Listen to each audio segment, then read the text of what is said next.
Don't you just love when a movie is so delightfully bad that you just can't help but get enjoyment out of watching it? What's up guys, Cam here coming at you with another movie review. Today I'll be reviewing Darkest Night. This movie was directed by Keith Claxton, Terry Marcel, Harley Kokolas, Declan Eames, and Mark Ezra. That's right, this movie had 5 directors. Which kinda makes sense if you think about it, because from what I've read online about this movie, this was originally supposed to be a TV series airing in the United Kingdom way back in the early 2000s. But because the script was so bad and the special effects were so bad, all the episodes that were filmed got edited down into 1 hour-and-a-half long movie. And it really shows. Now this movie is kind of a different look at the legend of Ivanhoe, played by Ben Pullen, back in the days of the Crusades and King Richard the Lionheart. Now the first thing I want to say about this movie is that yes, it really shows that this movie was meant to be a TV show, because you watch this movie from beginning to end and you can tell that there was a lot that was taken out of it. And not just because the pacing is so strange, but also because the opening intro is basically the intro of a TV show. It's a montage that lists off the names of the characters and the actors that play them, and there is so much that's shown in that intro that you don't see in the movie. Now like I said, this movie is another look at the legend of Ivanhoe, and as this movie opens up, you can already tell this movie starts off basically where episode 3 was supposed to be. Because you have Ivanhoe and his knights who have, I guess, been captured by Austrians on their way back from the Crusades. And you start off not really knowing a whole lot about what's going on. The only reason that you have an inkling of what happened before is because there's some exposition along the way during the movie that lets you know, okay, he was involved with the Crusades. He left his family to join King Richard, to go on the Crusades, and now he's back. But King Richard has been captured by the Emperor of Austria and is being held for ransom. Now the first time I saw this movie, way back, I was so young when I saw this movie, I must have been like 11, 12 years old, I thought it was the best thing ever. But now that I'm watching it again as an adult, I can see that this is a very cliche, by the books, absolutely takes no chances whatsoever kind of medieval adventure. You got your main character, who recruits other characters along the way. He gets to where he's going, oh, well you need to go here and collect this. Gets to where he's going, oh, well you need to go here and collect this. Gets to where he's going. End. It's kind of like a chess game of a medieval movie. And it is so adorably cliche. You have to get this magic jewel to save the world. But to get this magic jewel, you need to use this magic staff.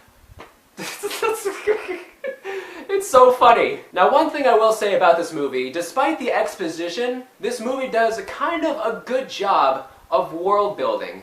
It's actually fairly believable what they say about the Crusades and the things that are going on around them. You actually kind of feel like these people are in a real world, but that's kind of destroyed by the fact that these actors are subpar at best. The special effects are just absolutely atrocious. I mean, even for the early 2000s, where the CGI wasn't the best back then, you can tell they didn't have the best budget for the CGI because it is bad. It is so bad. 9 times out of 10, it looks like the CGI is on a completely different color palette than the background of where these characters are. Now, how is Ivanhoe as a protagonist? He is okay as a protagonist. He has some fairly solid motivations established, even though those motivations are explained in a scene where you know it was shown in a bunch of other scenes that got taken out of the movie because, as I said, this 15-episode long series was condensed into an hour-and-a-half long movie. And he is joined on his quest to save King Richard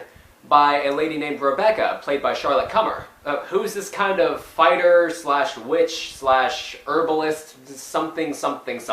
And to be fair, they actually have fairly good chemistry. And then later along the way, they recruit this little midget thief wizard kind of guy named Odo, who's played by Peter O'Farrell, who is pretty funny actually. He's no better of an actor than the other ones, but he is kind of funny to have on screen. He has some good lines, some good banter, a few moments where he actually will kind of make you laugh despite how bad everything else is. And now the main antagonist of this movie is named Mordor. No, not that Mordor, that one was a lot cooler. This one is a wizard, a necromancer, this really big, bad, kind of dark kind of guy, played by Jeffrey Thomas. And he is basically probably the biggest overactor in this film. I would say that he's kind of a discount dollar store Jeremy Irons. All that's missing is a good old And like I said before, the pacing of this movie is kind of off. They jump from scene to scene and they have no establishing shots. They have no establishing anything. 1 minute they're in one village doing one thing, and then the next scene they're in another village doing another thing. And you can really tell how bad the budget of this movie was, because the sets really look like sets, and the big wide shots where it's supposed to show like the castles and the churches and everything, you can tell it was kind of drawn on to the film. But I'm getting a little bit too much into the budget and the bad effects and everything else. How does the story hold up? The story is average. I mean, it's okay. It'll have you kind of invested from time to time. This big bad guy, Mordor, wants to bring in the demon god Set, who I was under the impression was an Egyptian god, but you know. And Ivanhoe has to go on this quest to find this magic jewel that I guess is the one thing that'll stop that from happening. And that's pretty much the plot of this movie. Now, how's the action of the movie? Because this is a medieval movie, so of course you want to have medieval action. Is it good? Duh. No, not really. The sword fighting scenes are filmed really, really terribly, with so many close-ups and so many quick angle changes that you can't tell what the hell's going on. Speaking of close-ups, these people who filmed this movie love close-ups. If two characters are talking, every shot that's on their face is a close-up. These people are basically right here on the screen when they're talking. But back to the action of this movie, the swordplay is bad, although there is one scene, one small scene, where the swordplay is actually kind of convincing. It's about a third into this movie, where Ivanhoe has to face off against someone that he really, really hates, and he's got all these men with him, and Ivanhoe takes them all on one by one.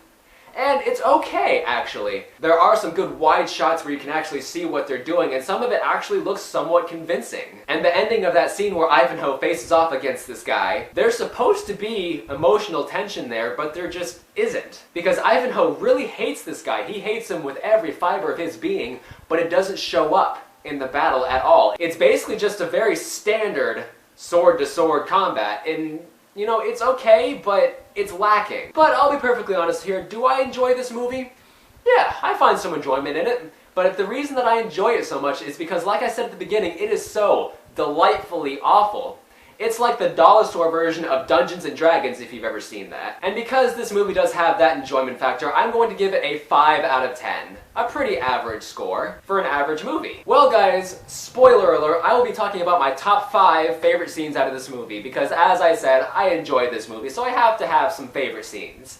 Number 5, the first scene of the movie. Now this is the scene that kind of establishes who Ivanhoe is, but at the same time you don't really know a whole lot, so it just kind of parades itself into the first action scene of the movie, which of course is filmed terribly. But this film establishes basically what this whole movie is going to center around, with King Richard and some kind of treasure, and Ivanhoe and his knights have to fight their way out of this Austrian dungeon where they're being tortured and mutilated. And I think it's actually an okay establishing scene for the tone of this movie. But actually, let me correct myself, that's not the very first scene of the movie, it's the scene after the very first scene of the movie, which is number 4 on my list. Mordor, no, not that Mordor, get out of here, has to find this magical book of dark magic and spells in order to do the things that he needs to do. And he has 2 little lackeys going in there to get it for him, and they find the book, and on their way out, a cage drops, and as the cage drops and they're panicking trying to get out, this CGI phantom comes up behind them, and it is so funny how bad the CGI is. And they're trying to act all terrified and stuff, and the ghost comes in and yarr on them, and it's funny. It really is. And you get to see how much of an overactor Mordor is, how funny his lines are, despite how hard he's trying. And it's just a delight to watch, it really is. Number 3, the second scene where you see the character of Odo. Now Ivanhoe and Rebecca ride into this village where Odo is, and he's putting on this kind of magic show for these peasants who don't really know what's going on. They don't know what he's doing. And he's making eggs appear out of nowhere, he's making scarves disappear and stuff. And it's not the scene that makes this scene work, it's him. It is Peter O'Farrell who is playing this magician guy, and he is so funny. I am sorry, he is so terribly funny that I watch this scene, I watch how bad these actors are, and it is just funny. Oh yes, look, a completely empty handkerchief. Now, watch as I make something appear. Ha ha ha ha ha ha ha! is good. Number 2. When Ivanhoe finds out that his family has been murdered. And the reason that this is number 2 on my list is because this is the only time we see Ivanhoe show any kind of emotion whatsoever. In fact, this is the only time where any character shows any emotion whatsoever. I'm not saying it's done well, I'm just saying it's done. And despite the fact that it isn't done very well, it's still somewhat believable because it is the one bright light in the acting of this movie that actually makes you believe what's going on with these characters. And finally, number 1. The fight between Ivanhoe and Tancred. Now, Tancred is the knight who betrayed Ivanhoe, who goes off and murders his family, and is supposedly going to betray King Richard too. And when they finally meet up again, despite the fact that there's no emotional tension because none of that is established between these characters, the fight itself actually isn't bad. Ivanhoe picks off these guys one by one, and finally when he and Tancred face off, it's not just a sword against a sword, it's a sword and a dagger against a sword and a dagger. And it's actually not too bad. The choreography is kind of meat and potatoes kind of choreography. Very straightforward, very medieval looking, honestly, and it is honestly the one good sword fight in this movie. Because it's the one sword fight where you can actually see what the characters are doing. It's none of that close-up and quick-cut photography that makes it all look just so terrible. It's actually okay. Well guys, there you have it. Darkest Night. Check it out if you're so inclined, but I have a question for you. What's your favorite medieval movie? There's so many medieval movies out there these days, and I love them. I love watching them. So my question is, what's your favorite? And as always, I will see you in the next review.